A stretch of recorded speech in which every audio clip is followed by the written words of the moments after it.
Hello everyone, good evening. हमारे देश की लीगल एजुकेशन और लीगल फ्रेटर्निटी को स्ट्रेंथन करने के लिए इस समय पे honourable supreme court of India में एक बहुत ही ऐतिहासिक मुकदमे की सुनवाई चल रही है। सुप्रीम कोर्ट ऑफ इंडिया का उद्देश्य strengthening the legal system of the country है इस केस में, और जो मुख्य विषय यहां पे honourable supreme court of India deal कर रहा है वो है the issue of all India bar exam, the issue of fresh law graduates joining judiciary and the politicization of the bar। हम देख रहे हैं कि बहुत समय से लगातार बहुत सारी चीजें चल रही हैं, बहुत सारे केसेस चल रहे हैं जहां पे कहीं पे ये पीआईएल फाइल की जाती है कि ऑल इंडिया बार का जो मिनिमम क्वालिफाइंग मार्क्स है उसको कम कर देना चाहिए। अलग अलग स्टेट्स में, हम मध्य प्रदेश की बात करें या और भी महाराष्ट्र बाकी स्टेट्स की बात करें, जहां पे कंपलसरी प्रैक्टिस की बात की गई है, या जो यूपी का एग्जाम आप एंटिसिपेट कर रहे हैं उसमें 2 साल की प्रैक्टिस की बात की गई है कि मैंडेटरी प्रैक्टिस होने पर ही आप लोअर जुडिशरी में सेलेक्ट हो सकते हैं। और वो एमपी का केस आपने देखा जो कि सुप्रीम कोर्ट में भी चैलेंज हुआ, बट कुछ ग्राउंड्स पे उसको रिजेक्ट कर दिया गया।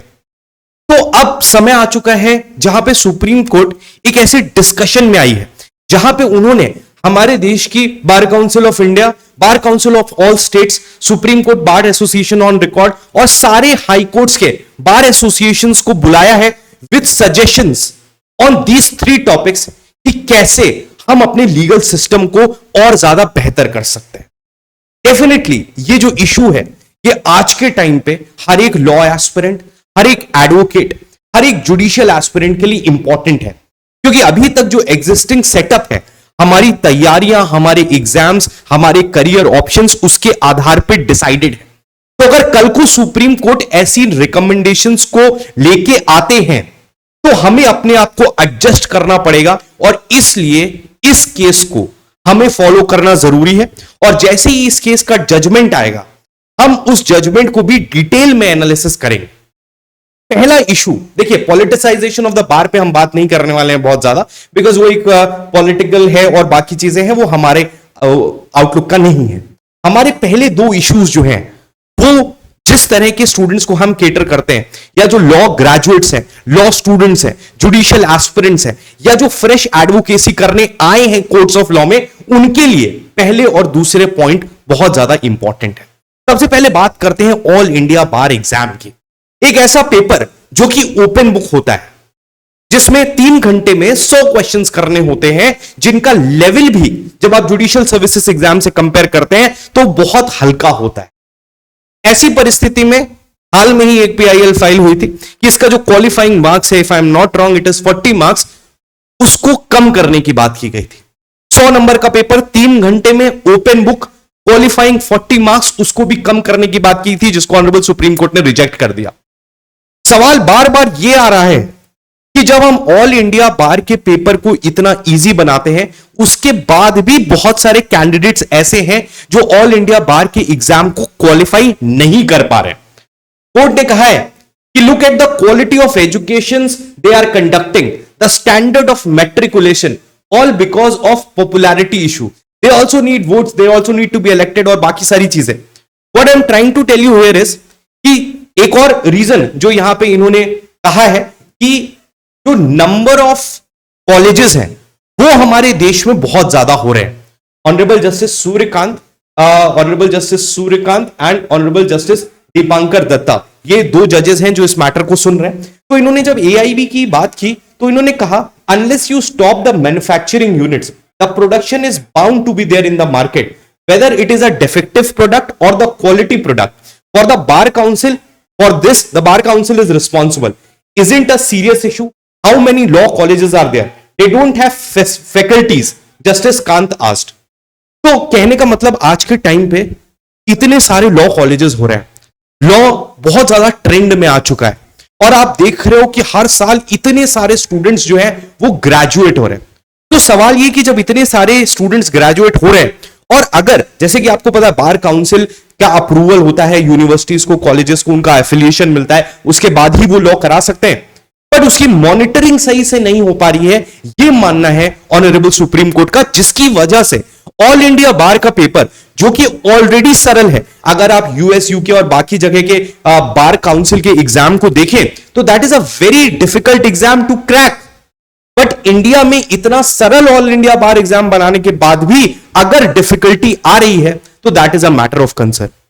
आई एम नॉट सेइंग, देखो मैं एक टीचर हूं और मैं स्टूडेंट्स को से रोज डील करता हूं और मैं उनकी साइड भी समझता हूं। अभी इन्होंने 2 इयर्स वाली प्रैक्टिस पे भी बोला था, तो सीनियर एडवोकेट ने सजेशन दिया है कि instead of limiting the number of colleges, a solution could be conducting a tougher bar exam with external examiners for the entry to the bar. तो ये एक चीज करी जा सकती है, तो ऑटोमेटिकली जो कॉलेजेस हैं वहां पे जो एजुकेशन का लेवल है वो बढ़ जाएगा। इसके अलावा जो प्रैक्टिस की बात की है उस पर भी कोर्ट कह रहा है कि हमें रिकमेंडेशन चाहिए कि जो स्टूडेंट्स फ्रेश लॉ ग्रेजुएट्स होते हैं वो हाई कोर्ट में आके अपनी प्रैक्टिस शुरू कर देते हैं, या उनको अपीयरेंस का मौका मिलता है या बाकी चीजें होती है। और सुप्रीम कोर्ट ऑफ इंडिया में तो खैर डायरेक्ट नहीं जा सकते, बट असिस्टेंस में जाते हैं एओआर्स के साथ और बाकी सारी चीजें। तो उस पर भी हमें प्रॉपर गाइडलाइन चाहिए कि जो भी एडवोकेट जो फ्रेश लॉ ग्रेजुएट्स हैं वो अगर हाईकोर्ट और सुप्रीम कोर्ट ऑफ इंडिया में प्रैक्टिस कर रहे हैं तो उनके पास एक मिनिमम क्वालिफाइंग स्टैंडर्ड होना चाहिए। But the most important part that comes to our interpretation is with reference to the judicial services. Fresh law graduates joining the judiciary, इस पे ऑनरेबल सुप्रीम कोर्ट का स्टैंड थोड़ा सा अलग है।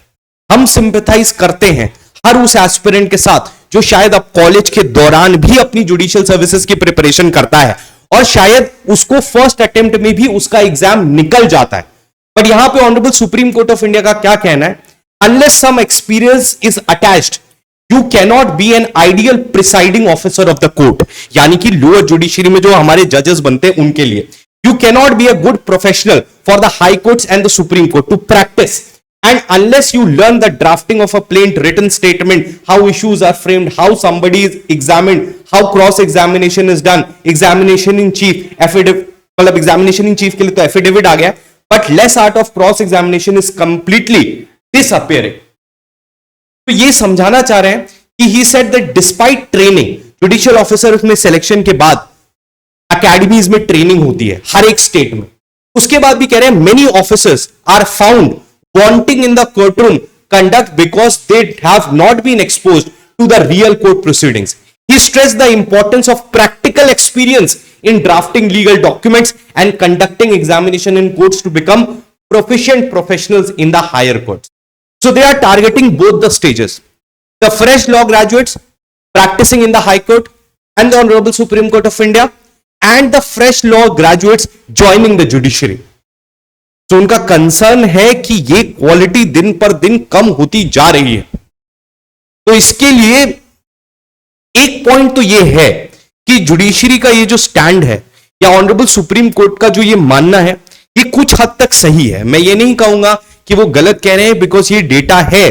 जिस तरह से ऑल इंडिया बार में क्वालिफाइंग नंबर ऑफ स्टूडेंट्स कम हो रहे हैं, अलग अलग स्टेट्स में आप देखते हैं कि जुडिशियल एकेडमी वापस भेजा जाता है जजेस को कि वो सही से पढ़े। बहुत सारे ऐसे केसेस होते हैं जिनको ऊपर जाके जब चैलेंज होता है तो कोर्ट्स के ऑब्जर्वेशन आते हैं कि यहां पे लोअर जुडिशरी में गलती हुई है। तो ये सारे चीजें हैं जिसकी वजह से honourable supreme court of India को ये बातें कहनी पड़ रही है। बट इसमें एक साइड ये भी है कि जो बच्चे सिंसियर हैं, जो बच्चे शायद अपने फर्स्ट सेकेंड ईयर से जुडिशियल सर्विसेज की तैयारी कर रहे हैं या उन्होंने रिक्विजिट मेहनत की है, तो उनका क्या होगा, या अगर वो इस एग्जाम को क्वालिफाई करना चाहते हैं या वो अपनी last stage of the exam में है, लास्ट अटेम्प्ट बचा है, तो इस समय पे अगर प्रैक्टिस का कोई भी नियम लाया जाता है तो वो कितना हद तक सही होगा। सी, प्रैक्टिस होना जुडिशियल सर्विसेज ऑफिसर बनने के लिए is a good thing, but it should be after a period of time.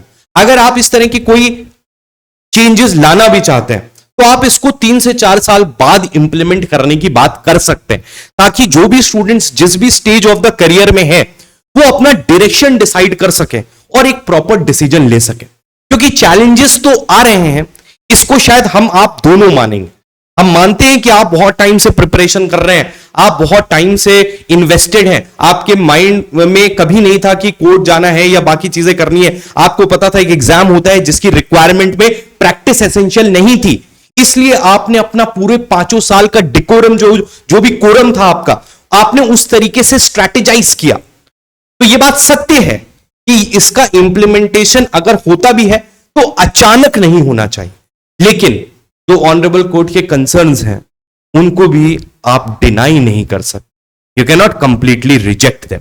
So these are the things that are going on right now before the honourable supreme court of India. As and when इसमें कोई भी development होता है तो हम आपके लिए इस पे भी सेशंस लेके आएंगे और आपको गाइड करेंगे। That's all for the day. Thank you so much everyone.